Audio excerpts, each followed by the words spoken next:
Finally, a source of raw, real, and honest information on healthcare issues that matter most.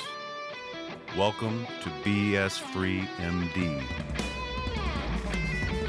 From the latest medical information to how to stay sane as a doctor or a patient, no subject is taboo, no BS is allowed. Now, let's welcome your hosts, Doctors May and Tim Hindmarsh.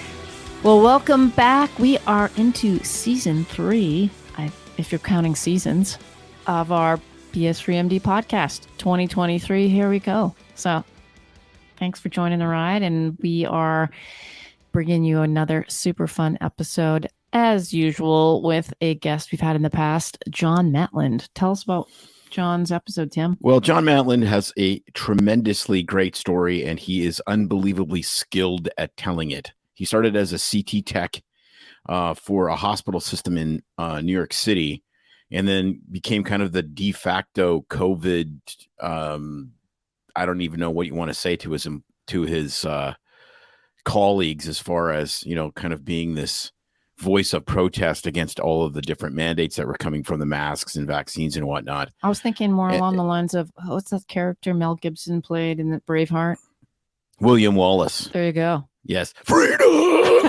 So, yeah, as they pull his guts out. So, and that's kind of him. I mean, he's very, very freedom-based, tremendously entertaining person to listen to. He went from losing his job due to the vaccine stuff or mask stuff. I can't exactly remember which one it was that caused him to get fired. He goes from there to becoming a radio host, and then runs for Congress on a budget of like basically zero, and actually a shoestring budget, and actually puts the fear of God into Nicole Maliotakis, who, you know, was just reelected as the Staten Island representative for the Republican Party, which is really pretty amazing. But the guy is just so interesting to listen to, and he has such great views on explaining things, especially to people that disagree with them. We had a great time. We covered almost every controversial thing we could, you know, the vaccines, abortion, even the Ukraine war. I mean, we went right down the rabbit hole. There's no question of that.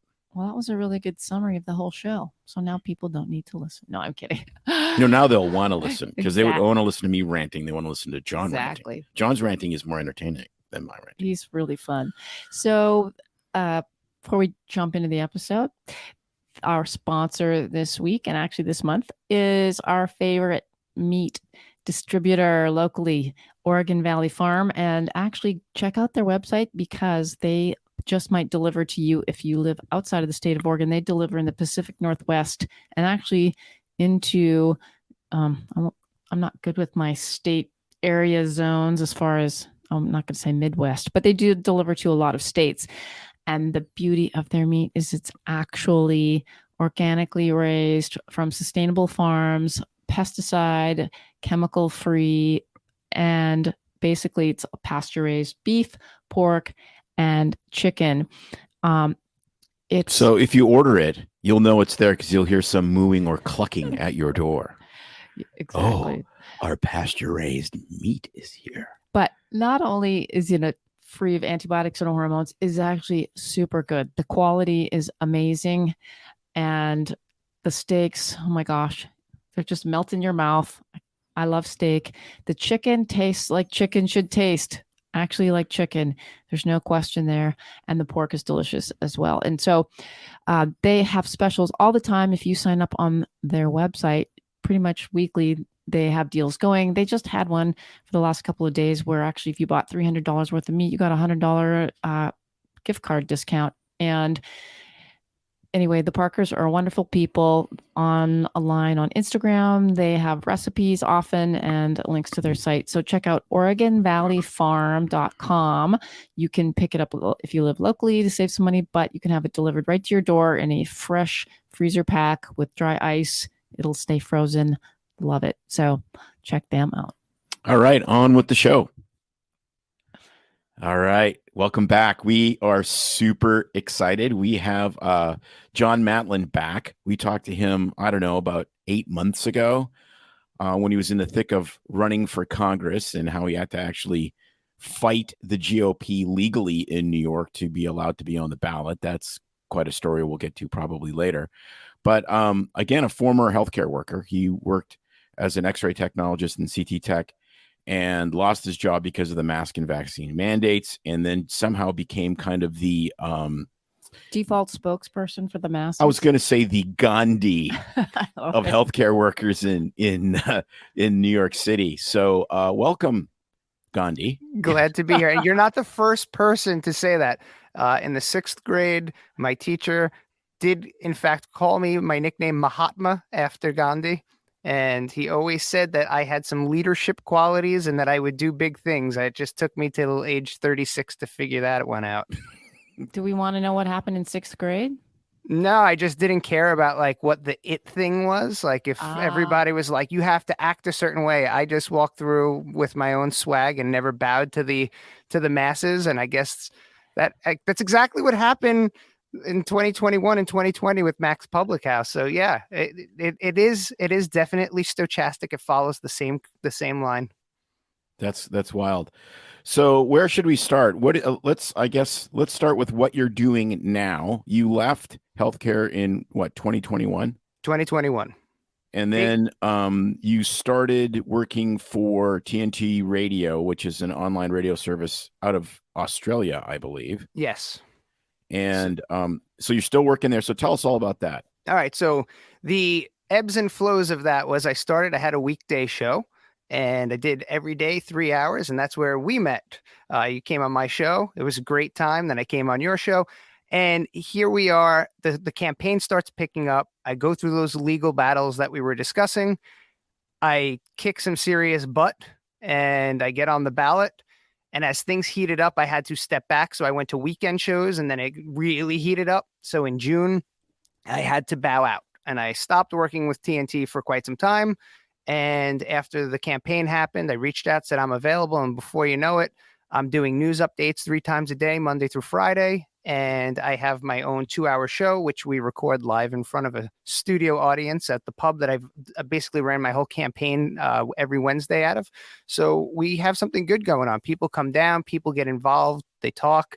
And it's very entertaining because it's not straight up news where it's like, blah, blah, blah, blah, blah. It's more like this format where the guests are drinking heavily. So it's really interesting. It's fun, and it's a very nice experience. So those are all on all the podcast outlets. So it's the John Matland Show from TNT Radio. You could totally find it.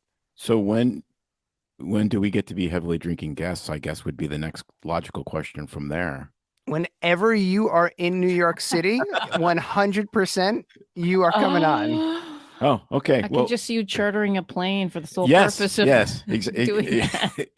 Well, we're not quite at chartering a plane levels, and I'm not anticipating that will ever happen at any time. Chartering a $350 heavily discounted ticket. Yeah, it's called a standby seat and sitting next to the bathroom and the fattest guy on the plane. That would be more accurate. Yes, and it would be worth it.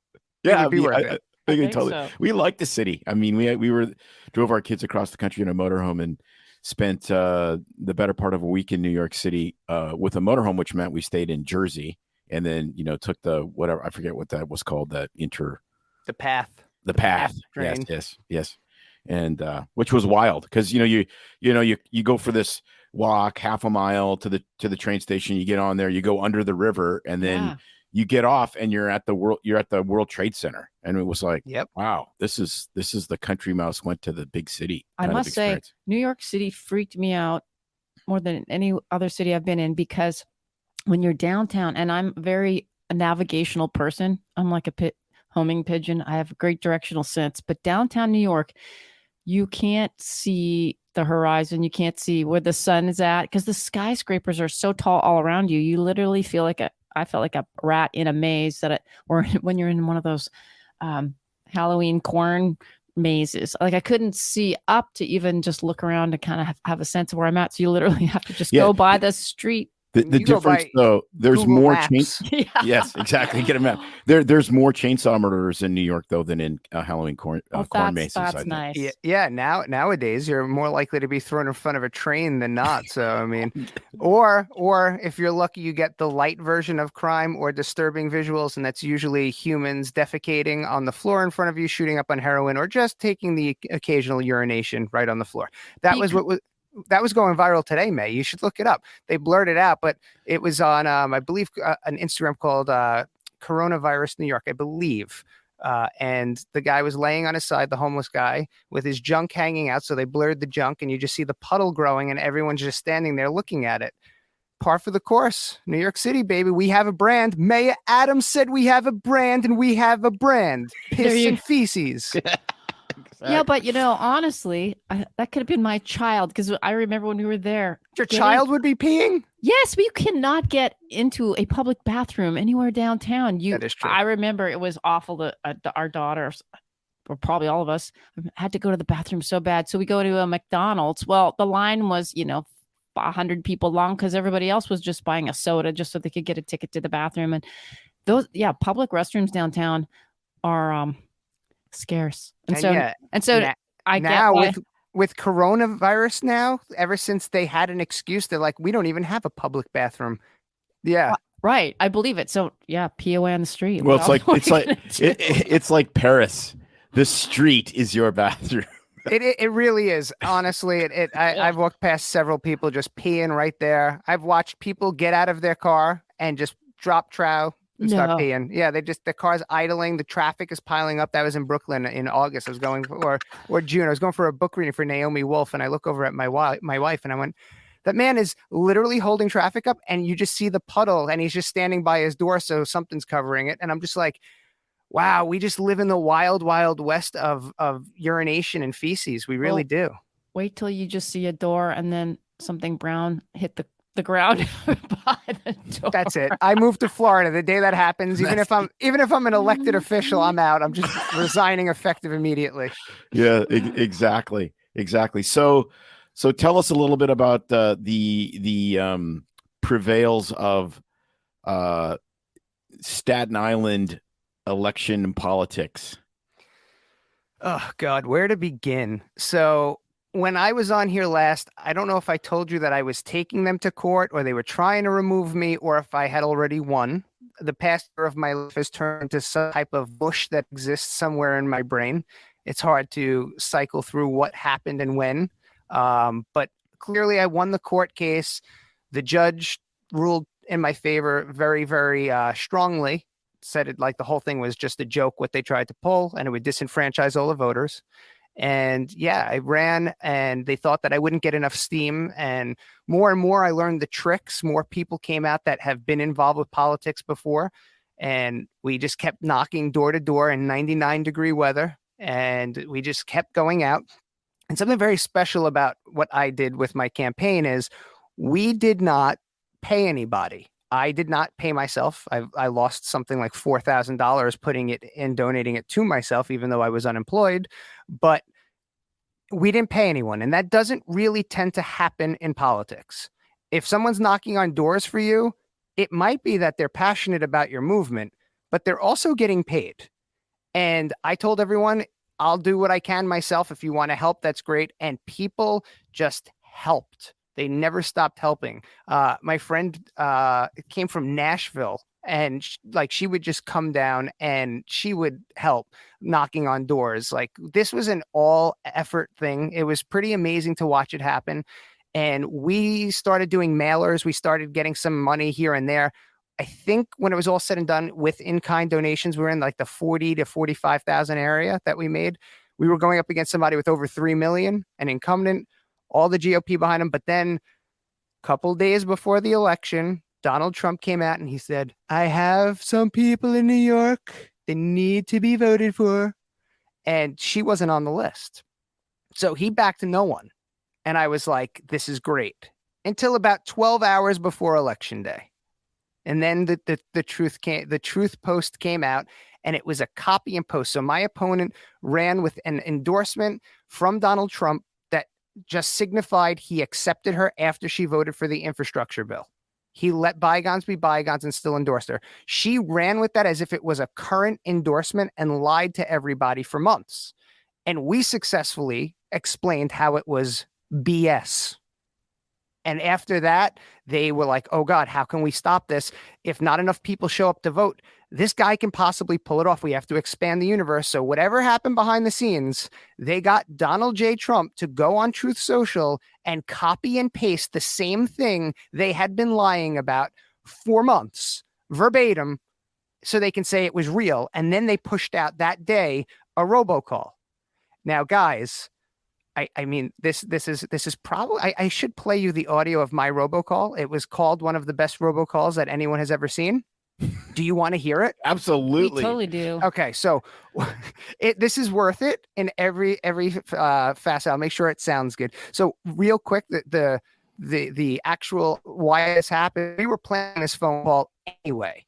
So I was getting funds where they needed to be to do a robocall to like 47,000 numbers. And that's a lot of the people in the district. And they had just sent this robocall out of Donald Trump saying the endorsement. So they said, please hold for a message from President Donald J. Trump. And it was the audio of when he said that months and months ago. Actually, I think it was like in January or December of even last year. So we had to tinker our phone call and we changed it to the following. Hold on, let me load this up for you. This is so good. I can't wait to play it. Again, I'm not trying to like shovel crap on the woman. She ended up beating me. I ended up winning. I hope she does the right thing, and we'll see if she votes for this awful $1.7 trillion spending bill. So time will tell. But here we go. This was what we sent out to the district in response to please hold for the president. So here we go. Okay. For a message from Nicole Maliotakis. What is Trump doing well right now? I don't know. I couldn't tell you, honestly, because the policies that have come out are not good policies. And so I just voted for the person I thought would shake up Washington. Now I got to deal with all these questions about Trump when I'm not really, I was never, I never really endorsed him. I never really was out there campaigning for him. I was never really a supporter of his. I never really endorsed him. I never really was out there campaigning for him. I was never really a supporter of his. So now instead I'm speaking out when I do disagree with the president, which has been quite often. Hi, I'm John Matland. Would you trust someone as two-faced as this to represent your values? This is typical establishment rhino career politician hogwash. I'm the only Republican in this race that can beat Max Rose in November. Unlike Nicole, I voted for President Trump every time he was on the ballot, and I will again in 2024. I am asking for your vote tomorrow, August 23rd, in the Republican primary. I'm John Matland, and I approve this message. Paid for by John Matland for Congress. Now, the best part about this is when we put it up on Instagram, it had that great graphic of me sitting there, an old-fashioned phone, and an eagle wearing a monocle perched on my shoulder. So That's clearly, awesome. and the eagle, we decided his name is Monty, Monocle Monty. So what we did was everything that a career politician would never do. And even her team, when I spoke to them, they had something similar to say, like they were like, you ran a good race and you made us work to get the win. And that's not something that usually happens in primaries against incumbents. As it should be, though. People should be working to get people's votes. First off, but I love though the whole story behind this. And if someone's listening to our podcast that hasn't listen to the previous episodes that you were on, just the beauty of someone literally with, like, you hadn't any other political experience in the past. That was a CAT scan tech since I was 21. Other than, standing up for yourself in junior high or whatever it was. And so to go and actually put your name in and go through all the steps and learning along the way. I mean, it's really possible that someone can just throw their name in the hat and work at it the right way. It's difficult. I mean, it wasn't easy. There's all these barriers and things you had to overcome, learning curve of what happens, figuring out all the games they play. But the beauty of it is, I wish more people would be doing this, because it just starts to pull at the threads and unravel the, what's the word I'm looking for? The fabric of bullshit. Yeah. Yes. To unravel just all the crap that we know is out there. And it's doable, because a lot of people think, oh, there's just no way. How's little old me going to go up against all this career establishment? But it can be done with a little popper budget. I mean, I love Yeah. it. I mean, granted, I do think there needs to be some sort of moment that you grasp the attention of say your district or Right. whatever portion of the world you're running in the United States. You can't just show up and be like, you know what, I'm going to just make a change. You have to do something to beforehand say, I am the person that can make some sort of change. Right. For me, that happened inadvertently. That happened between opening that bar at Max Public House. It happened when we put the evidence out that what they were trying to pin on the bar owner, that he ran over a sheriff on purpose. Like, we had the evidence that blew that out of the water. They were trying to put him in jail for probably 15 years. This was all because people were trying to keep their businesses open. I didn't have to do that. I had to be at work at 8 a.m. scanning the public, and I would stay up till 4 a.m. planning this stuff, shooting the media for it. And then next thing you know, it's on Tucker Carlson. And I'm like, oh my God, my footage is on Tucker Carlson. Oh my God. And I'm kind of like fanboying out at the same time. So, and then I was like, oh, when that moment ended and they finally succeeded in destroying that bar, and they said, if you go in the bar, you go to Rikers Island for 19 days.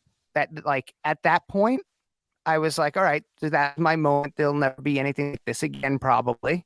And then I watched this start going. I was like, oh no. But the fighting spirit had been like the igniting factor already occurred. And from there, it was every time I saw BS, I'm flushing that mother effer. That's it. I can't do it. That's where this led.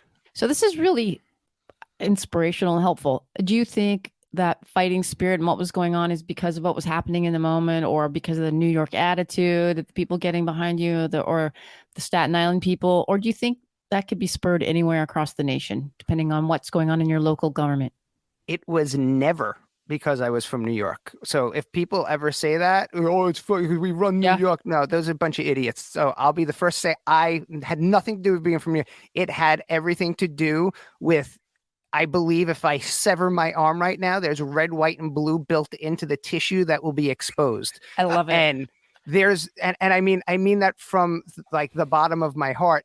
It was, I wasn't trying to be a leader. I was just said, it is wrong for our government to do this. They're treading on us. And it was an immediate, that was my firewall. We've reached ground zero, and I was fighting back. Then when it came to the shots, we were there again. I'm like, this equals tyranny. It's like a logic table. This equals tyranny, fight back begins. And all of a sudden people kept coming to me, asking me like for the next move and looking at me as a leader. And I'm like, I mean, I'm going to tell you what my next move is. I'm going to just keep going. Or it's like, I'm going to raise hell in name of our freedom. And that's it. And then more and more people were vibing with that. And yeah, it just turned into this thing. And then out of nowhere, after the infrastructure bill, after Nicole Maliotakis, who I went up against, didn't do anything really about these vaccinations. Like, I'm in front of a garbage truck getting arrested. And if I was the politician, I would have showed up with cinder blocks and cemented my legs in them and been like, take me to jail. It's not going down. And nobody did that besides the people, and they're working for we the people. The whole entire system has gone corrupt. It has, and it's on the verge of collapsing to some degree.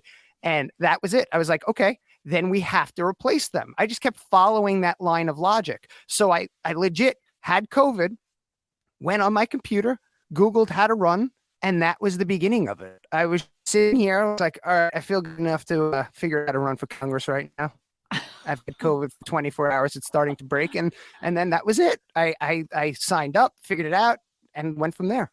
So are you, with all the, obviously this was tough, and, there was a lot of challenges and a lot of pushback from the party and all of those things that, if anyone that follows you on social media could see. What, are you more encouraged or discouraged now than you were when you started the run, or even started the first, FU to the hospital system in New York? I'm a person that will be encouraged for the duration of my life. I've always said, even if like the government failed and we went into full tyranny and they tied me up in the square and they started pulling the arms and legs like William Wallace, that I would be screaming freedom on the way out, because I'd be like, ha ha, my death is going to cause you guys such a world of pain when they uprise. So I am always positive. I think that I've learned so much that if I choose to run for any type of office again, God help who they put up against me, because where we were going into the final 10 days, if we were there the whole time, I think I would have pulled it off. It's just that was the problem. Also, I think that raising money now might be easier because now I have a name, because I've got that underneath my belt, at least one run. Do I plan to run again? I tell everybody questionable. Am I going to run for Congress again? I'm going to be more likely to say yes if Nicole Maliotakis votes for this $1.7 trillion bill instead of waiting for the new House of Representatives again. Now, it passed the Senate, so we already know which Republicans need to be fired there. And whoever says yes to this is stupid. And the reason they're stupid is Democrats have the majority. It's going to likely pass the House. We're going to likely spend another $1.7 trillion and destroy our country a little bit more. And the Republicans that say yes to virtue signal like that, they're bipartisan.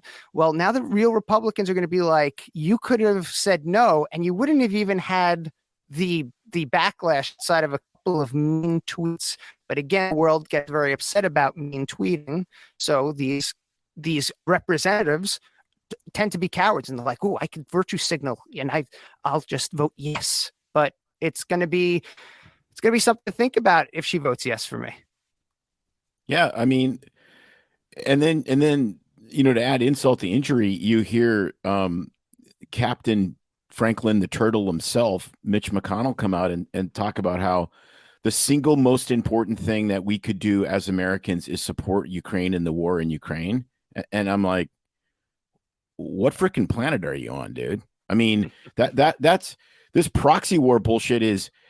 Has anyone read a freaking history book and figured out that like how World War I started? It was all stupid fiefdoms that got pissed off because they didn't want, Slavic homogeny in the East, but they wanted Germanic homogeny in the center of Europe, and just completely insane things that burnt the entire world down that we're still paying for now. Earthworm Mitch, that's what I call him. I look like an earthworm. So when he said that, it's so far from the truth. The support for endlessly funding this is going down. And so this is the conversation I have with my wife. She goes, I don't know where your patience comes from.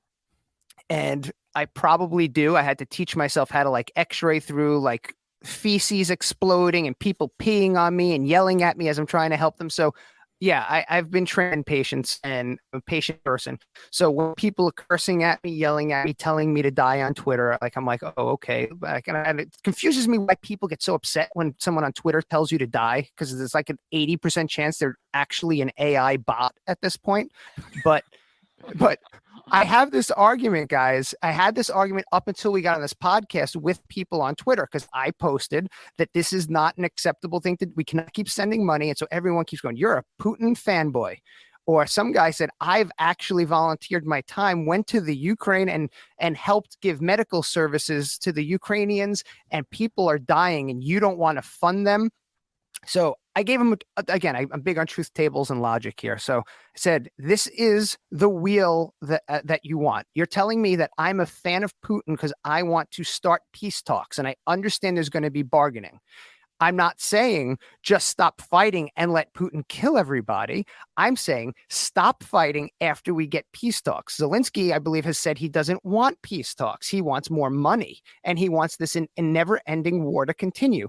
Putin's not going to say, well, I'm just going to give up because of that, because that's part of bargaining. They're going to be at extremes. Now, if we continue to fund this war indefinitely, not only does our inflation go up, not only does all our taxpayer dollars go to other countries when our country needs it very, very badly, the death doesn't end. People think that you're going to spend your way out of people dying. It just ensures more people are going to die.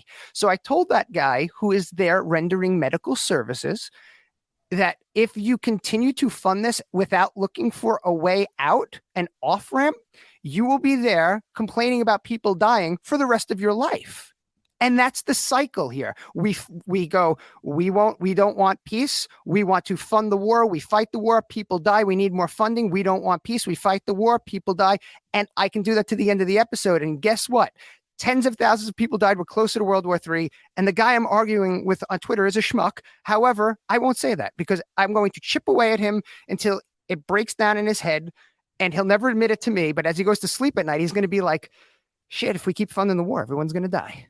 Right. But what's more important, I think, because I would get into some of these little battles, and I'm much more particular just because my blood pressure can't tolerate it, and then I drink more and it's bad for me all the way around. It's a cycle. It's a bad cycle. And so I get off the bad cycle. It's, the Peloton to hell. But the thing that's really interesting is other people are watching the conversation that are on the fence. And that is exactly who you're preaching to by slowly dismantling a moron's arguments and not just calling them a moron or, F you, buddy, I hope you die and choke on your own crap and whatever. Yes. You're really preaching to those on the fence or just slightly on your side and empowering them and showing that you can be rational and compassionate and still not want to fund a war. Like, since when did all the leftist hippies become the biggest pro-big pharma people in the world with the vaccine and the biggest pro-war people in the world with funding Ukraine? There's no thinking. You are unthinking. These are people that whether it's a gay flag, whether it's a Ukrainian flag, whether it's the Red Cross flag, whether it's the Kwanzaa flag, if it's the cool flag to have on Facebook, they push the freaking button. It's BF Skinner conditioning chickens to play freaking ping pong with chunks of, corn. I am so happy to hear you say this because it is 100% accurate to every damn last syllable and punctuation of your statement. It is for the people that are watching on the fence that need to watch healthy debate, not the extremes. And even though I flip a few of the extremes here and there, I do get a lot more calls from me to die and that I equate to human dog shit, whatever the hell that is, because it can't be human dog shit. But somebody told me last night, right before I went and I bought $220 worth of toys to give to children that were coming to our event, that the world would be such a better place if I would just die because I'm the scum of the earth. And I was like, okay. Anyway, went on living life, but that led me to the Target to buy all the toys. The other people came, donated the toys, and we gave toys out to literally endless amounts of children. They were lined up when I got there, like so happy. And then everyone will probably say, and because I have to bring this up because everything's racially motivated, everyone will go, oh, John gave gifts with people to the white kids. I'm not sure if there was a white kid actually online. And furthermore, even though I'm against illegal immigration, we have an influx of Staten Island of endless amounts of migrants that have been put into Travis and different hotels that we have here. I think a lot of those kids were actually illegal immigrants that just were seeking asylum that came here that already are getting taxpayer dollars. You think I would turn anyone away? Those kids had the best time of their life. They got toys, except the ones that wanted Nerf guns and they couldn't hold it because they were too large for their little hands. Aww. But other than that, I'm like, well, I'm doing pretty good for a piece of human dog shit. I'm sorry, I can't get over that. That's really funny. Not the giving out the toys, the human dog shit is really, really funny. But yeah, I mean, the inconsistencies and the contradictions are just so ridiculous.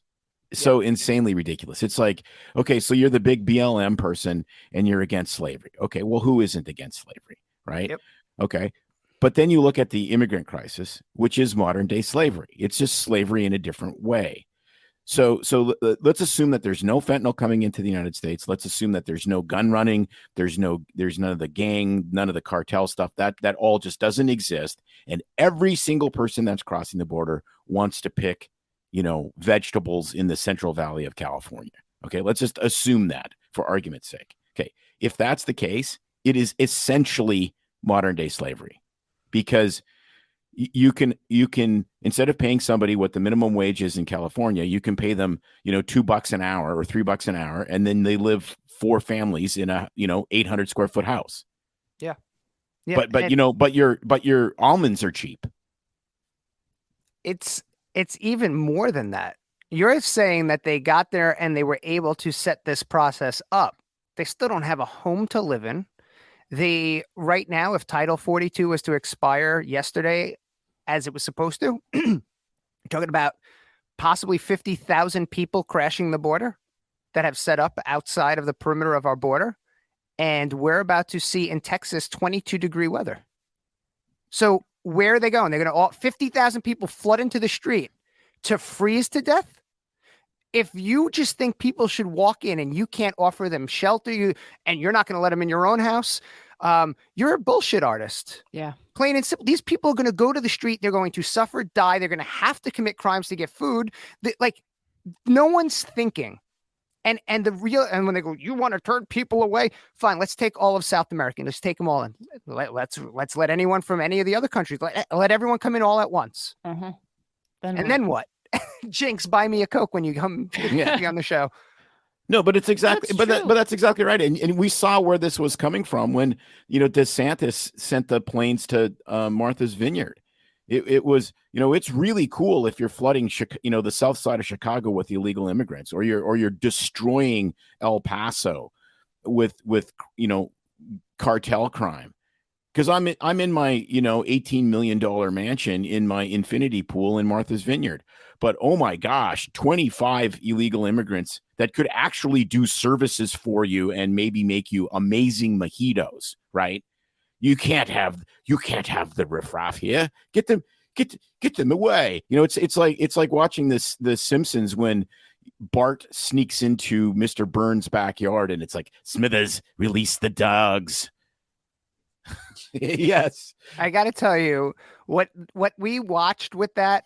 It was kind of interesting to see them ship people all over the country. At the same time, it was like, it's not solving the problem, but it was exposing something major. And we watched New York go, oh my God, we're running thin. California has their own border issues, but they're running thin. Everyone's like, this is going to collapse us. And New York got 30,000 migrants. And I'm like, what is that? 15 days in the South? If it's a bad 15 days, you got like 9 times that. Right. There for record, there was 599,000 gotaways this year. And that's people that they know crossed the border, but they didn't have the means or they weren't able to apprehend them, but they did specify that they crossed. They heat signatures, whatever they use. Mm-hmm. That doesn't count the people they don't know. So 599,000 people that we know about that we could not even figure out who they are, what did they have a history of crime? And New York receives 30,000 people over the course of like a month and a half, 2 months. And now Mayor Adams is literally threatening to cut New York City programs that New York City taxpayers pay for to pay for things for the illegal immigrants. Like the thought pattern there, if that doesn't make anyone angry, nothing does. And I tweeted him and I said, will we be, what is that noise? My wife is literally getting cooking equipment out behind me. She's trying to be silent about it.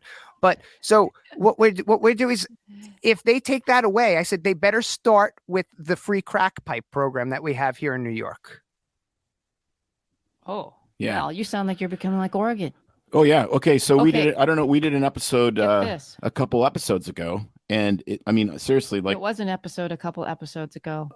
Right, and it was an episode a couple episodes ago, and we discussed human dog shit. But so you'd be shoving that up my ass if I had said that to you. So 100% of the time. It was my you one chance. Absolutely anyway. Correct. I would. You see it, you got to spike it. That's right. Yeah, you do absolutely, and hopefully break their nose at the same time. So we did an episode on my nose. yeah, like what is that? Meet the Parents or whatever it was. Anyway, so we did an episode on Measure 111 in Oregon, which was passed, which makes healthcare a fundamental human right. There's no funding in it There's no suggestions on how they're going to raise tax money for this. Nothing. So we literally live in a place where heroin and meth use is essentially a parking ticket. There are misdemeanors that are never prosecuted because the police have to show up for those kind of crimes, and they know that the person charged isn't going to, and they can have warrants. It doesn't matter. They just don't show up because it's not a felony anymore. But at the same time, so you can be shooting up in the middle of the street or under a bridge, but healthcare is a fundamental human right. Like those two things exist in the same mind of somebody and urban that thought this was a good idea. Urban camping, as they call it, is legal in many cities. So you're going to PetSmart with your kid and your dog, and you literally have to step over. And your human dog shit.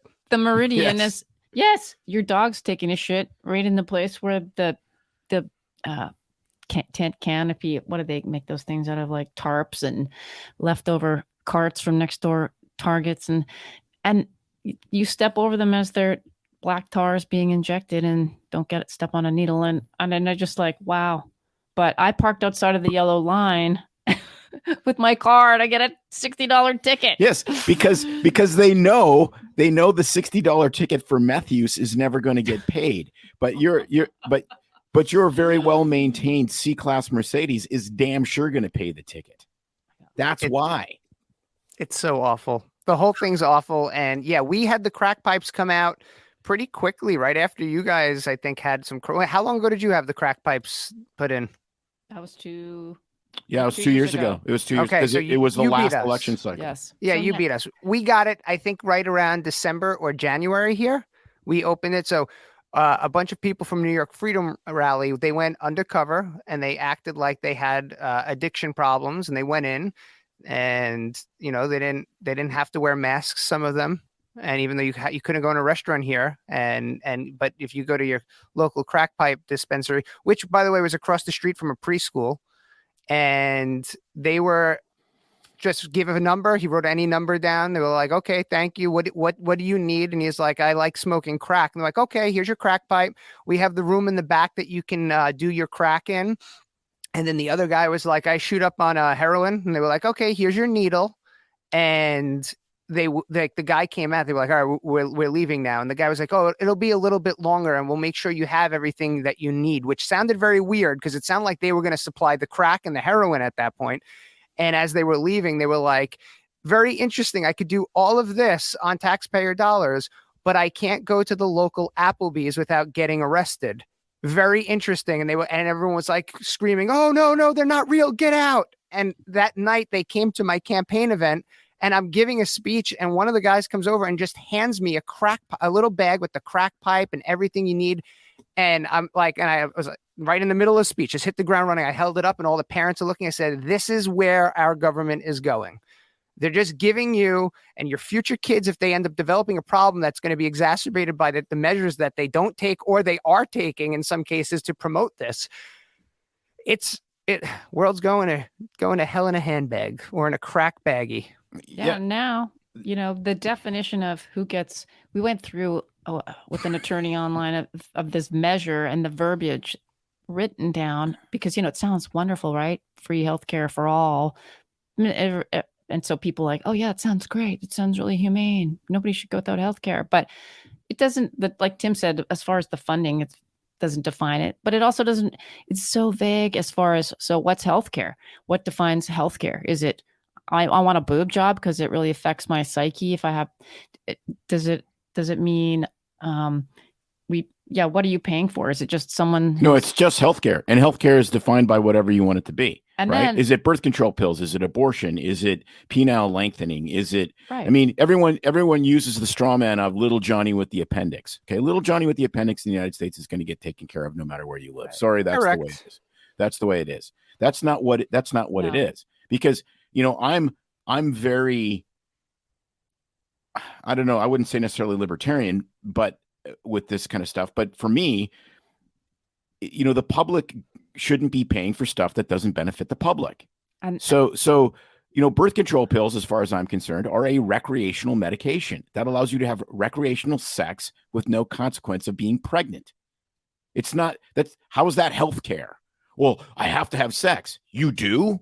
You do. So you really will be the first person that strokes out from not having sex. So then there's that.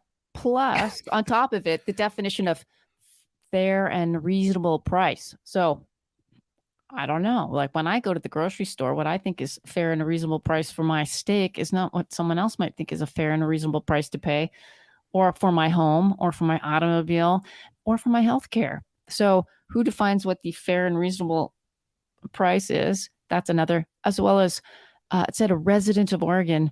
And so we were discussing that because what constitutes a resident? Because we know that to vote, you just need isn't it just you need some kind of form of ID? Was it even a driver's license? No, technically you to need vote. an ID? Oh my Yeah. God, racist. No.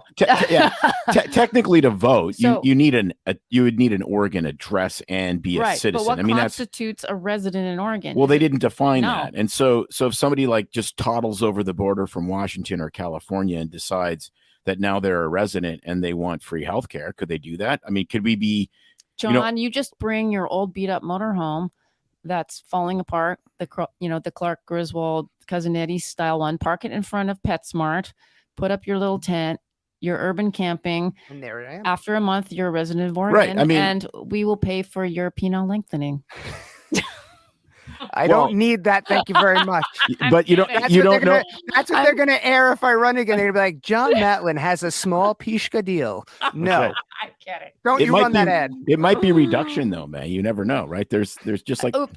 there's breast augmentation and breast there. reduction. You I never know. faux pod. I faux pod. Now, this is bringing me to two topics. My head's going in two different directions. One, New York tried to have non-citizens be able to vote in our local and state elections.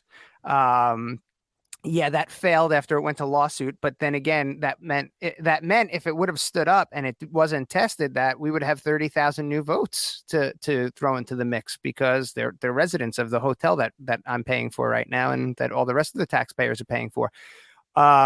Now to swing over to the other side. Oh God, I'm drawing a blank. What else? What was the other? Oh yes, Well, healthcare. That's yes. it. Healthcare. Depending on what country you're in Canada, and I know you know a thing or two about Canada, now healthcare is assisted suicide. So there's that. And also here, there's a lot. I mean, I don't know what the percentage is, but everything is becoming gender identity and transitioning and drag queen story hours. And I was in the middle of that. I was in the middle of this debacle the other night, a group that protests around New York. They're called Guardians of the Divinity. So they protest drag story hour. They were at one this past weekend, and there was a lot of people that I know everyone thinks Antifa is just a saying, but there was a lot of people that identify as Antifa and the big groups there, and they line the library so you can't get in. The other groups on the other side, and the NYPD basically protects the middle. Started getting heated. And the thing about this Guardians of the Divinity, members of this group, all different races. There's a trans woman and a gay man. And then there was a city council member, Eric Batchard or something his name is. He's a gay man. He was there supporting Drag Story Hour, and he turns his camera on, I guess his Instagram Live or whatever, and he focuses it right on the trans woman and says, that's the face of homophobic and hatred.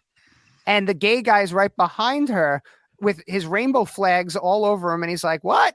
And they're yelling back at him. And they're like, no, this is grooming. You're a groomer. And they're all arguing. So he posts this. And now all of a sudden it's like everyone's seeing. They're like, oh my God, there's such hate against LGBTQ in New York. Who would have thunk it? And these people are a part of the community. And they're like, you just smeared my name, son of a bitch. So now they went to his district office. And now, do I agree with everything this group does? No. I'm not even like everyone goes, oh, John, you're in these groups. I'm in no group. I'm John Matland, and I approve that message. I might show up places these groups are. I might friends in the group, but trust me, if we're talking about identifying here, I definitely don't identify as a member of any group. So they go to his office and they write things in chalk. So in chalk, they write on the wall instead of Batchard, they wrote Bitchard or something. So very juvenile. And I'm like, oh God, why did they do that? Like, stupid. Then they took it one step further. They went to his home to protest outside of his apartment building. And I'm not for that. That's not something I would do. However, they did it. So it's done. So I'm watching it unfold and I'm like, all right. And now there's video that comes out and they're like, they chalked his whole entire sidewalk and they're like, are you a groomer, pedophile? They write it all over his walls on the outside in chalk. So that's how they get around the like, we're not graffitiing because the rain's going to wash it away. Would I do that? I've never carried a piece of street chalk in my life. Not my style. I stand in front of garbage trucks. So from there, and now this is, I've been arguing with people on Twitter nonstop about this because I said their video came out and the council member says they attacked my neighbor. These hateful bigots attacked my neighbor. Again, all different races, a gay man, a trans woman. And all you see is the guy running, somebody pushes, and I hear, and I'm listening to the audio because you have to take it in, right? Eyes, you have different senses, and I hear in the audio, don't you ever touch my property, don't you? And I'm like, what happened here? And when the video starts, the guy initially is jumping back. So I'm a big fan of MMA, and I know that if you do a strike and somebody's going to counter strike, you got to jump back. So I simply say, I wonder if there's any more video because this started during the conflict. Wonder if there's any more video, maybe a ring cam or an NYPD cam. They're all over the city. And everyone immediately said, you homophobic bigot. I said, for asking for information. I was like, there's a narrative here that's going to drive the LGBTQ community away from the rest of the communities. And there's people in the LGBTQ community that was there protesting. Like, I'm looking for truth.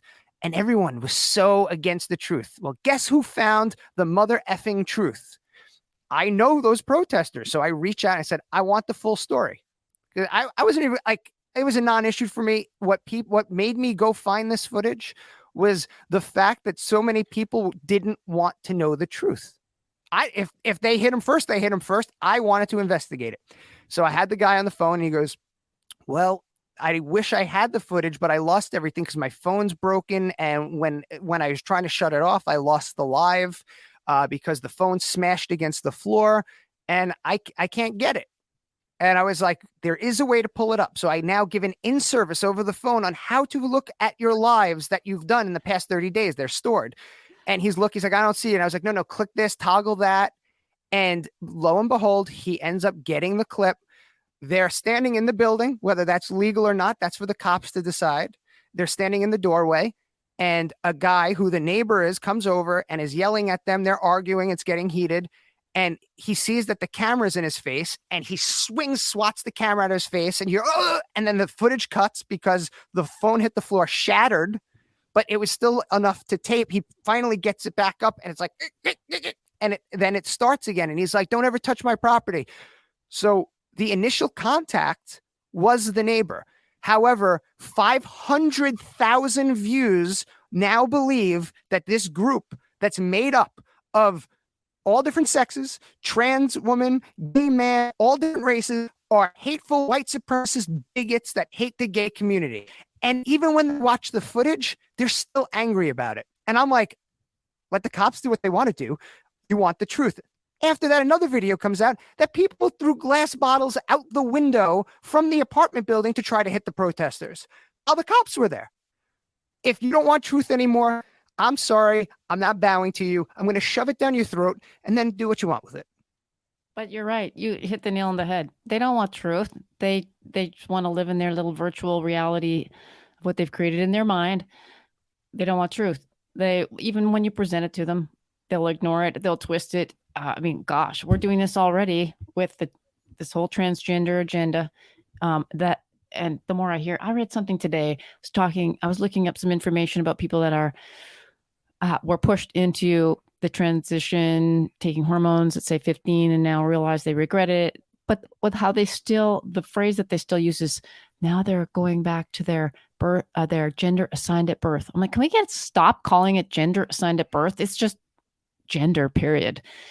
People will create their own reality and stay in it, even when you present the truth. Because they don't believe in truth, and that's the point. I mean, this is the ultimate.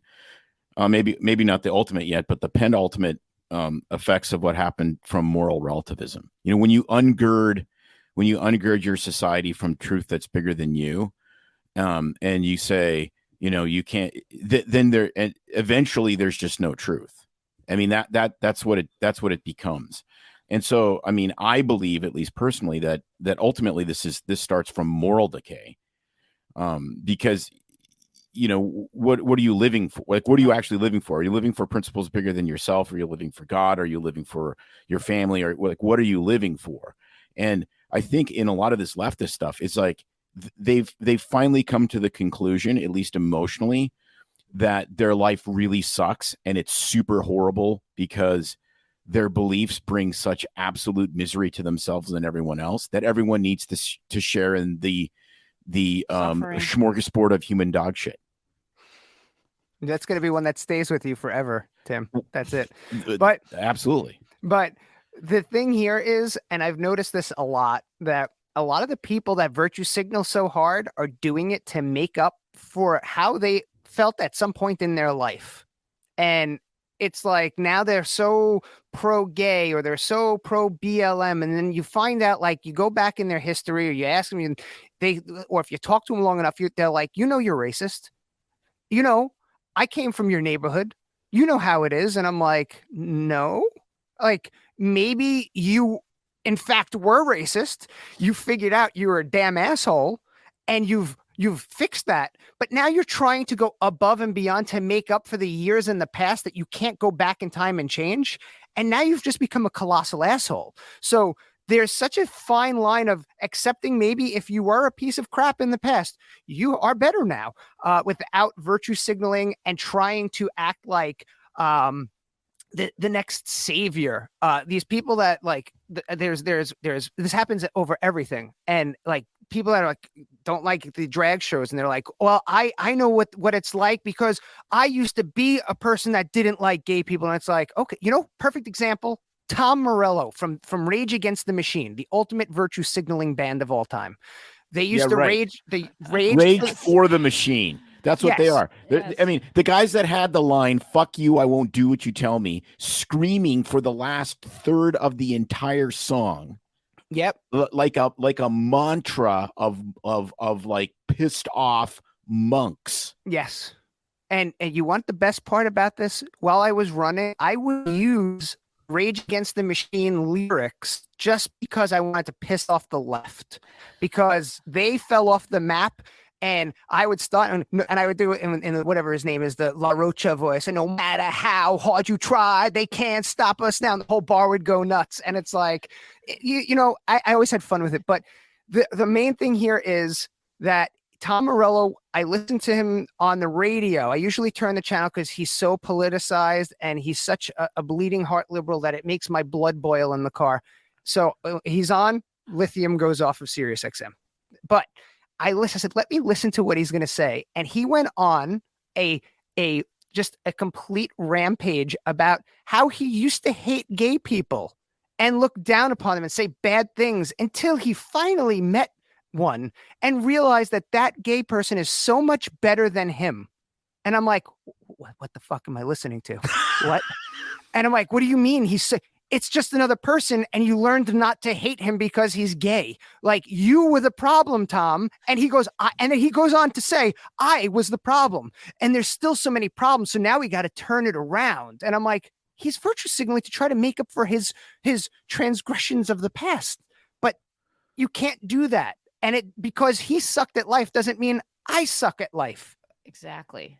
Right. Exactly. But he's the biggest bleeding heart liberal and had some of the when they toured, whenever that was, a year, 18 months ago, they had some of the most expensive tickets you could get in that genre of music. I go to a lot of metal shows. I mean, I would like a lot. But I mean, their shows were what, like 2-3 times as much as Iron Maiden. I mean, it was just insane. But he's the liberal, right? I mean, of course he's the Hamptons liberal, you know? Yeah, I believe it was them and Kaiser Chiefs. I think we're on a tour together, and they were having the crowd cheering for vaccines. They were like, who has it out for Moderna? And everyone's like, yes! And I'm sitting there and I'm like, oh my God, this is so sad. Who has gonorrhea? Yeah. I mean, What the heck? You Everybody clap for the clap. Yes. Everybody clap for the clap. yeah, it's just I mean, it's so Well, but the irony is just so like what's the machine, dude? I mean, it's the government. At least that's what I always thought. Yeah. Who's it telling you what to was. do? You know, where's it like, and yet it really is rage for the machine. I mean, it's just stupid. It's like, it's almost like it's cool to be punk and, you know, whatever the edgy genre, grunge of the day, whatever it was, you know, it always, the line keeps moving when you're poor, right? You're poor, but then once you get your seat at the table, then you just adopt the other, you know, behaviors of that class. And clearly the class that he became in was a Hollywood liberal. So, you know, now I'm rich enough to be a Hollywood liberal. So that's what I'll be. But yet I'll still make a bunch of money off of a bunch of dumbasses that think that I'm raging against the machine. Correct. Well, because those people are raging for the machine too. And that's the thing. Like, we talk about where politics have gone and people like, you're such a right-wing white supremacist, John Matland. And I'm like, oh my God, I've literally, and I'm not saying this just because it's me, like, you could go back through my Facebook posts and everything, like anything you could gather on me. I have been in the exact same spot on the spectrum of politics my entire life since I started following politics when I was like 15 or 14. Haven't moved. The whole spectrum just was like this. It just kept going over and over. And it's like, it's making me look like I'm a right winger to the craziest degree, because I understand in the system, there's countries, and I explain this to people that are on the left, if they're willing to have a normal conversation 1% or less of the time. I said, every country goes into a negotiation and they're supposed to say, I'm putting my country first. And if they don't, you should get rid of the president. You should get rid of the politicians, because yes, if say a country that has, you know, a smaller economy goes into some sort of deal with us and we have a bigger economy, we're going to be the A side of the deal because of that power, but you're going to fight tooth and nail to get a good deal somewhere in there. That doesn't make you like not a world citizen. That makes us have a country. We don't have a one world government. We have freedom of speech. I know there's a lot of people that want to change that, like the World Economic Forum, and there's going to be over a lot of dead bodies to do so if it happens. But that's the reality of it. Like, you're supposed to defend your country. You're supposed to battle for good deals for your country. And I implore every single country that goes into negotiations with the United States to do so for their country, or they suck at life. Well, you would do that in any other situation. You would do that starting at your home. You would stand up for your family first. You know, think everybody does in an emergency. I mean, think about it. Take care of your family first. Put on your own oxygen mask, then your kids. Deal with your own stuff at home before you help your neighbor. I mean, I'm not going to neglect my kids before I take care of my neighbor. And then same at work. You're going to defend your own work crew, comrades before you go out to help another company or whatever it may be. And then it just keeps going from there. Yeah. So why? I don't understand the whole jump to save another country. You know, just move. I want to bring this, which we did. We left our left the country. Now we're gonna probably, like, at least hopefully in the next year, leave where we are now. So I mean, and it's not all states. It's not all politics. I mean, you know, that has something to do with it, but there's bigger things, like raining 8 months of the year. That's a problem. So that's definitely a problem. Yeah, I want to bring this full circle and try to put at least some positive spin on it, because I think ultimately, I mean, the only reason we're having a conversation is because of COVID. And this conversation has morphed from when we first met and I was on your show and we were talking about, I think that was when the vaccines were first kind of emerging. Because he's a healthcare worker that stood up for his right. Right. I love it. But that's the point. The point is, I think the left in general, and whether it's the, you know, Soros or Klaus Schwab or whatever, I think they overplayed their hand. I think they pulled pocket rockets and they thought, we're going to get at least one more ace on the flop and we're going to be able to run this. And they didn't. They got a bunch of 2s and 3s. And I think, you know, I've always had a real sensitive nose to the bullshit in healthcare, but I never really saw it to the degree that it is now. until COVID, when they kind of pulled the scab off and it became really obvious what was going on. I mean, it was kind of like being at a David Copperfield show, and all of a sudden they turned the lights on and you got to see where all the mirrors were, and you go, this is really just dumb. At least the assistants are hot, and so And there's twins and triplets. Hey, big fan of smoking hot triplets. Let's just be honest. So, and that, I mean, I would have never gone back and looked at all vaccines if this vaccine wasn't such a piece of crap. I would have never gone back and really delved into the cases where Pfizer paid this, what now is the second biggest criminal fine in the history of American business. If I wouldn't have been going, man, there's some really weird stuff with that initial study. Like all of the things that I've gone back and spent, like, I think at least 1,000 hours reading about all this from the political side, from the pharma side, from the actual virology side, and going, you can't vaccinate for a coronavirus. It's not because the technology is not good. It's because respiratory viruses, you can't stick something in your arm when it enters your body through your nose and expect it's going to do a damn thing. And guess what, kids? That includes the flu shot. Sorry to break the news to you. So, all of this came. It's really changed. All of this change in my life and all this change in my attitude. The fact that, I'm proud to call you a friend now, not just an acquaintance. All of these other people that we've met, like Peter McCullough and some, Sabine Hazen, who is this warrior for the microbiome, and on and on and on. It all came from COVID. And I can't think it's just me and it's just you. It's millions of us that finally went, I kind of had a sense things were weird, but I didn't think they were this weird. And holy shit, now we got to do something. And I think that ultimately is overwhelmingly positive. Yeah. And what like how you're saying people network, there was this doctor who reached out to me right after the banner fell off the building and they tried to pin it on me, and I was all in the news every day talking about how this vaccine is awful and that I'm not taking it.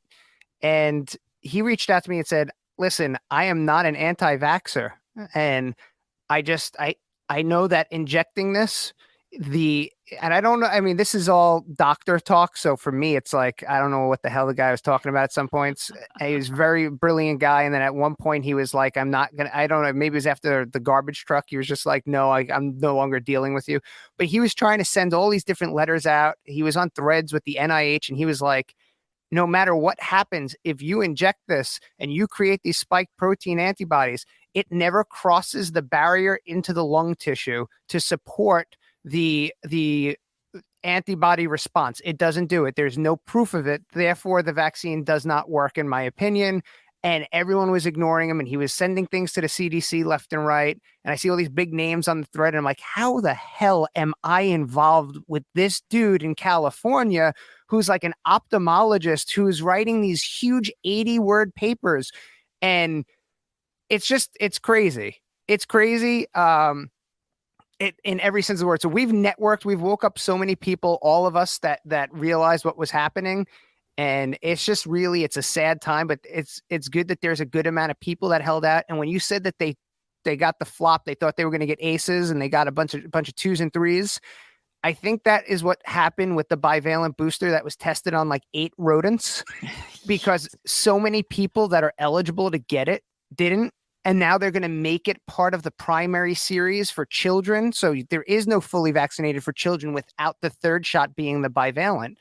And I think the reason for that is not just because no one took it, because if there is any additional plan to what this can yield later on in life, whether population control or anything like that, and people need to realize you don't know the results of this for far into the future when it comes to children that are being born right now, replicating that.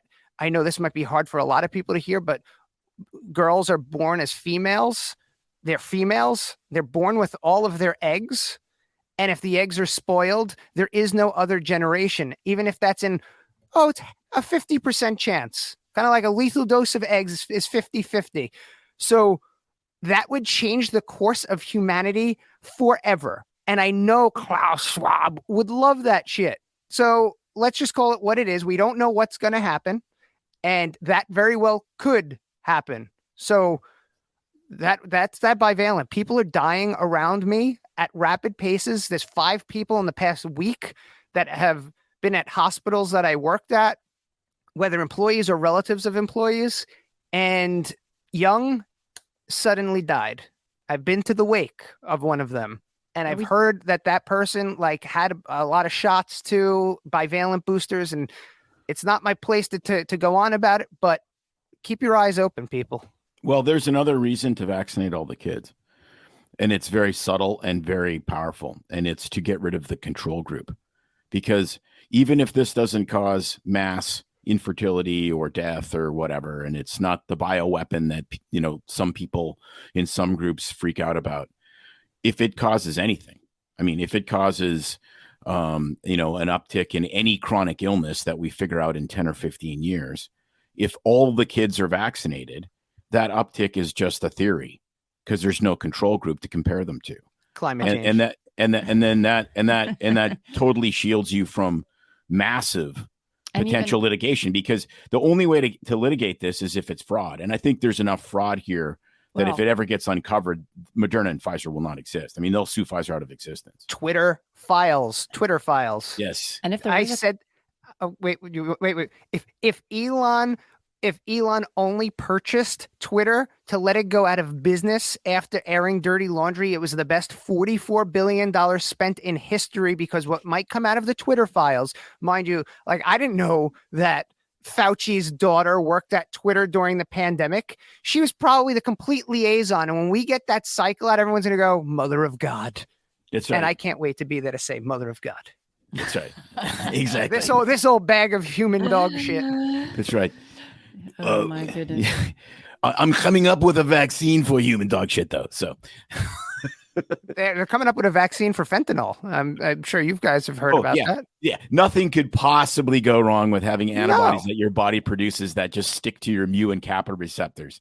So you'll never feel pleasure or natural endorphin again. You're halfway through your marathon, and it's like, man, I used to feel kind of invigorated at this point. Now I just want to kill myself. And then you'll have your assisted suicide clinic to help with that. Right. No, I mean, he's trying to turn this into a bunch of like AI Terminators. It was crazy. I looked that up because I really want to get somebody. If you know somebody, I can reach out into my Canadian network, because obviously we have a network of physician friends there, but most of them are communists, so it's unhelpful. But I really want to get into somebody that has been inside this kind of medical assistance in dying made in Canada, because there's some crazy ass stories. There was a woman who was a multiple gold medal para-Olympian in Canada. She was a paralyzed. Okay, it's the worst story ever. She's a paralyzed army vet in Canada, and then she goes into Paralympic canoeing, and she wins a bunch of medals.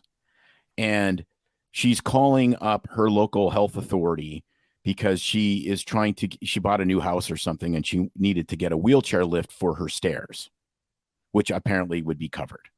So she calls up the local place, and she gets this liaison, and okay, what's your deal? Well, I need to get this wheelchair ramp thing, lift, blah, blah, blah. And she said, would you like to sign up for MAID as well? What? So let me get this straight. Okay. I'm super fit. I've won a bunch of medals for your country. I actually served the country and was injured in service to the country. And instead of giving my wheelchair ramp, you could just kill me. What? Oh my God. Seriously. Wow. And the Babylon Bee has had a like field day with this, with the life alert button in Canada. If you fall down and you can't get up, you push the button and you just die. Yeah, that's it. You know what? It's like a cyanide thing's just there. You press the button and it just dead. Right. Yeah. You're Hermann Goering at Nuremberg. So. But we joke, and it's just actually it hits hard to home, because my dad is he's in the independent living side of a facility that has assisted living and dementia care. And he is telling me about how now they're on their 5th. His card's full. His COVID card is full. There's no more room to write down all the boosters, because he's gotten 5 shots now between the initial 2, and then 3 more boosters. And then they're coming around again in another month with another flu and another. I'm like, what the hell are you doing, Dad? Like, why? Just think, I said, think about it this way, because they just had COVID go through the building again, and there's lockdown and no visitors. They can't leave. And I said, so if everyone's had 5 or 6 shots and it's all going through the building again, and you still have to shut down. is it working? Right. It's like, is it worth, it's like, that's a good point. Right. Well, and then they tattooed something on my arm. I can't really read it because, but it really it's frightening because he's older. But I love the armband. The armband looks great. Plus, it's cold in Saskatchewan now, so the armband is keeping. Yeah, it's obviously older. But what I'm saying is, this whole maid thing is frightening because. Oh no, they're. When are they going to come around next and just say, well? No, that's the next thing. Are you done living in your little apartment? Your cat just died 2 months ago, and there's no one here now. Yeah. And you're going to be alone for Christmas. Maybe you just like to disappear. They have crossed the Rubicon though, and this year in 2023, the Trudeau government approved MAID for mental illness, so you can be depressed and they'll kill you. Yep. They'll give you the yellow lab, old yeller treatment without the crying and the gun. And so that is a absolute second on the atomic clock of change before they go, okay, well, this person is demented and they need 100% care, or they have whatever. They don't have room in we don't have room, and they're taking resources from little Johnny with his ruptured appendix, and it's just gonna be. It's a year to see a specialist. Yes. So wouldn't you rather just say goodbye to Dad now than wait with all of this expensive care? We can have a service with him there. This is so sick because there's so many reasons that this is sick. It's hard to kind of pinpoint one. But if you're going to start going around telling depressed people this, where does it stop? Like, you're literally just doing they're offering it to everybody. And what's happening? I'm just looking at someone changing a light bulb. I think behind you. Your wife is either changing a light. It looks like a devil on your shoulder. It's literally on your shoulder awesome. in the back. You need your mother-in-law on the other side. Sorry. Oh man, the things that go on while you're broadcasting live. I love it. It's awesome. Yeah.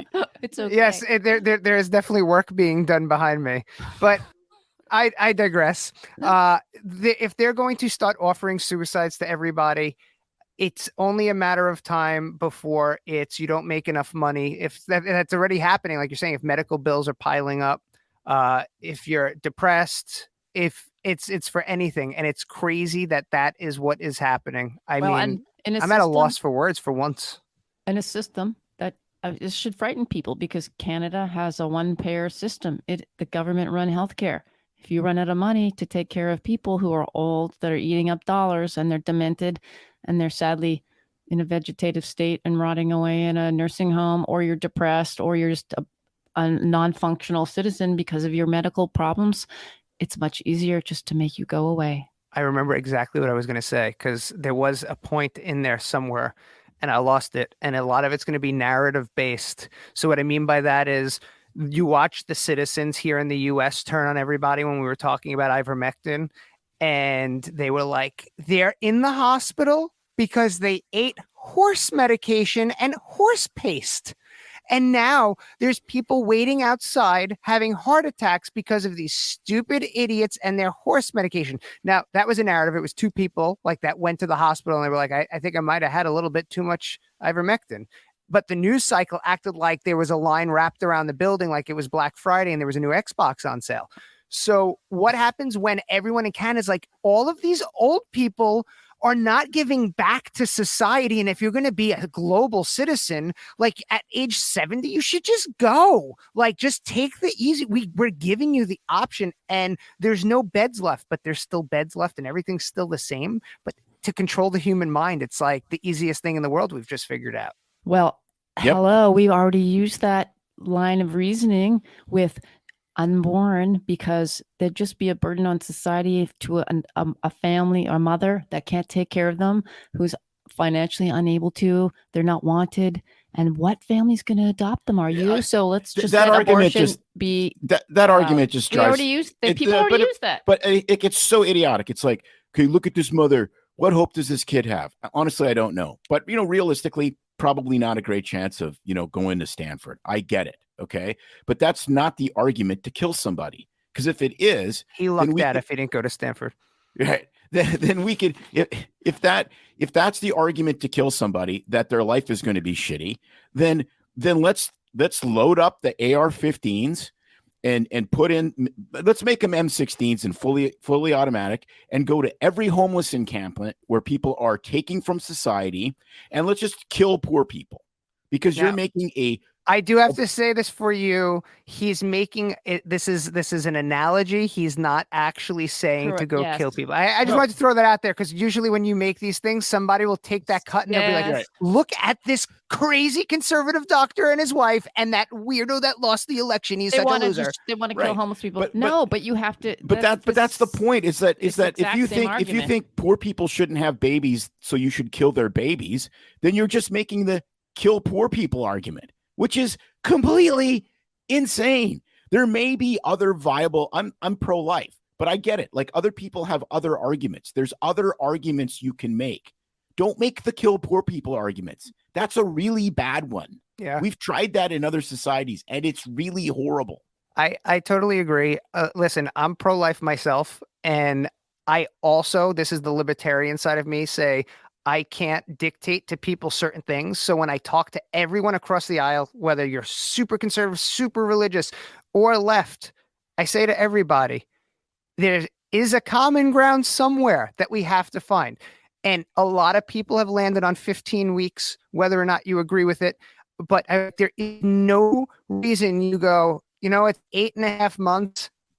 I want to cancel my Netflix subscription. That's not normal.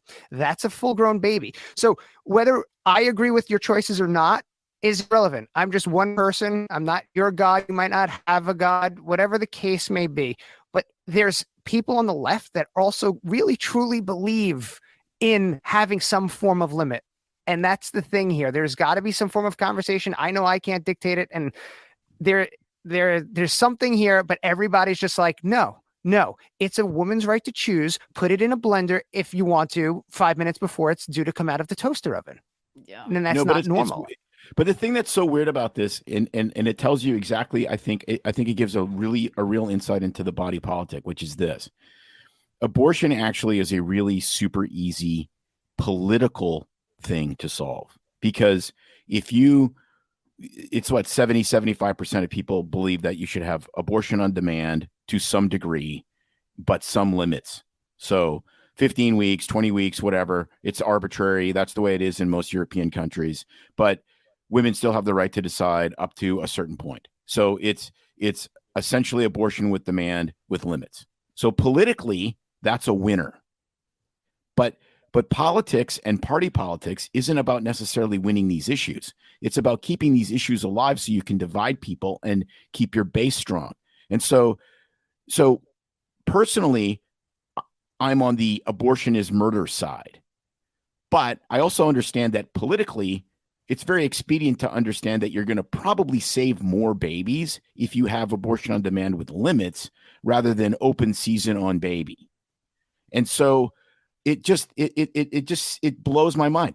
This issue especially is kept alive because it's what motivates the base on each side. That's all. It's like any boardroom thing we've been at where I get frustrated because nothing gets solved because each side's got to win. And the only way to get anything done is when each side compromises a little bit. You start growing closer together. But the one side says I can't compromise my rights as a woman, and the other side says you can't compromise with murder. Then nothing happens. And then nothing's going to happen, and you're going to the wholesale slaughter continues. It's like being married. Both sides have to compromise. Damn it, or it blows up. It is, and that was where my honesty in politics was very refreshing to some. I had some guy sit down. He's like, "I'm willing to write you a $500 check right now, as long as you tell me you are going to do everything you can to just end abortion outright." And I was like, well, I don't want to mislead you, so I don't want the check. And I talked to him, and I was like, I personally don't believe in it. I hate the thought of it. I was like, that's me, and that's my soul. But there's people that think you need to be vaccinated right now. And that's them and their soul. I said, are you going to do it? And he was like, no. And I said, is there a way that we can change the culture and put more responsibility so abortions slowly stop happening and have a demand? I said, there is. That's accountability. I said, first thing I want to do, zero taxpayer dollar going to it at all. That's all on you, the whole nine. Figure it out.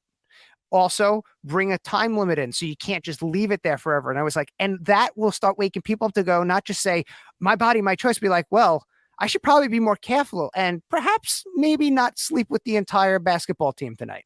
And then all of a sudden things would change. And then people would start having accountability. And then there would be less demand for abortion. Then we can actually start having a conversation of like, hey, like we can keep pushing this to a different place where people aren't needing to get them. So, and he looked at me at the end, this is a very religious guy. He goes, I'm writing you that damn check.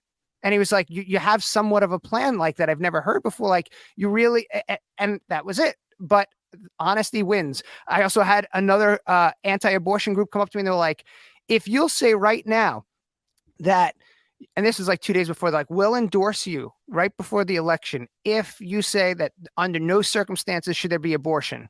And he's like, even if a girl is raped. And I was like, no, I can't say that. Don't give me the check. And I was like, and the reason I was saying that is if somebody raped me, I'd probably kill him. So that's me talking about homicide. Yeah. So I was like, so you can't know. And then all of a sudden he was like, I respect you being honest. We can't endorse you. And I was like, fair game.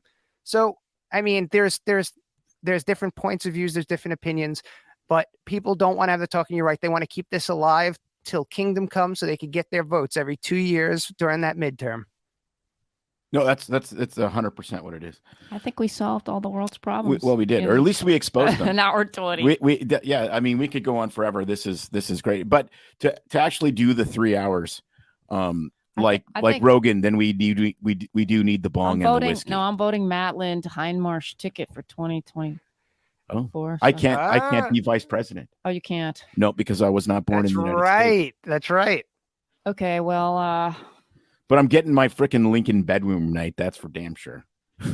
you can be the right-hand man, like in the chief of staff. There you go.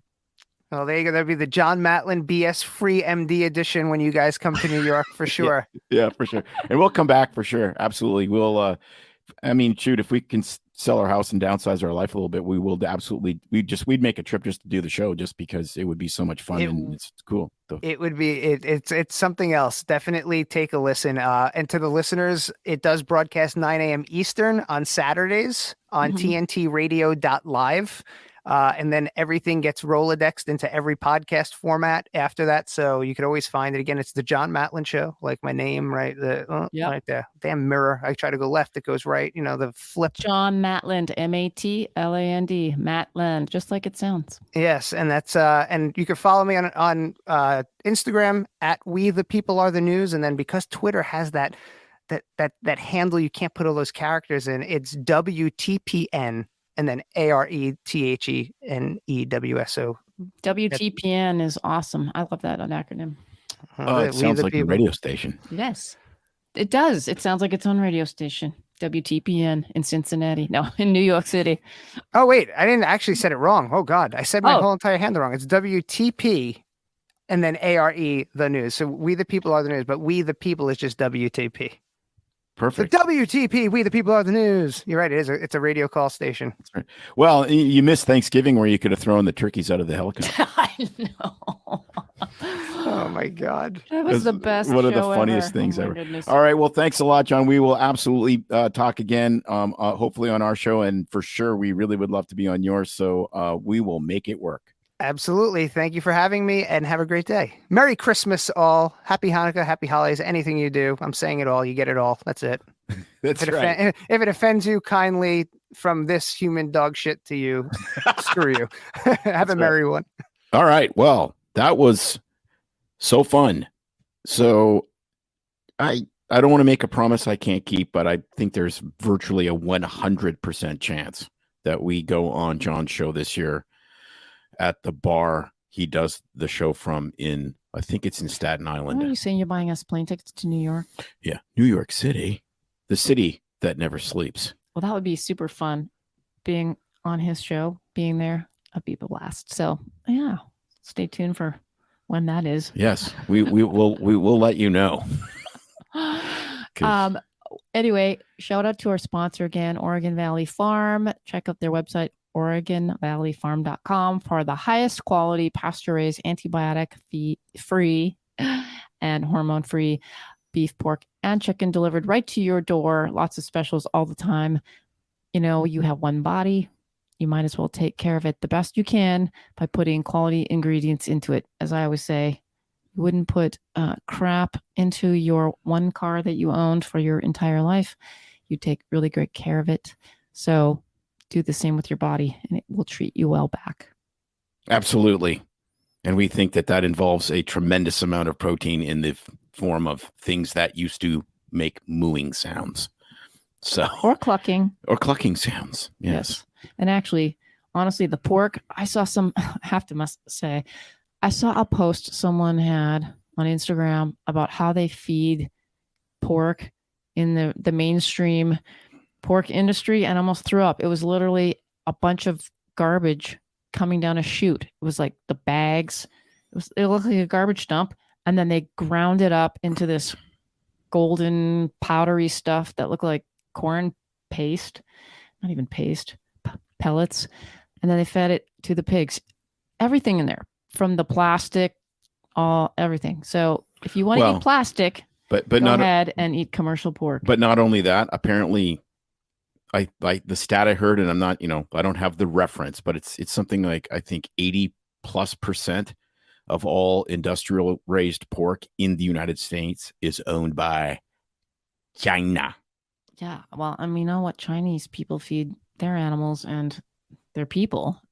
Crappy. Well, when you were in Mongolia and they said don't eat any vegetables that come from China because they use human feces as fertilizer. Yes. Outstanding. How on earth did the coronavirus come from there? True fact. So yes, I'll have to find that video and post it on our Instagram page. It was disgusting. I couldn't believe it. So it's true. Mm-hmm. All right. So Oregon Valley Farm, the real deal. Good for you. Tastes great. I'm not going to say less filling because it's actually really filling, which is good because then you don't eat too much. All right, everybody. See you next time. It's no secret that medicine is a bit uptight. That's why Tim and I created BS Free MD to mix things up a little and have fun in the process. Besides, we are having these exact same discussions all the time, so we thought we might as well invite everyone to the party. If you really like us, you can get plenty more and maybe see one of Tim's cool tattoos on our Instagram or Facebook pages at BS Free MD. See you next time.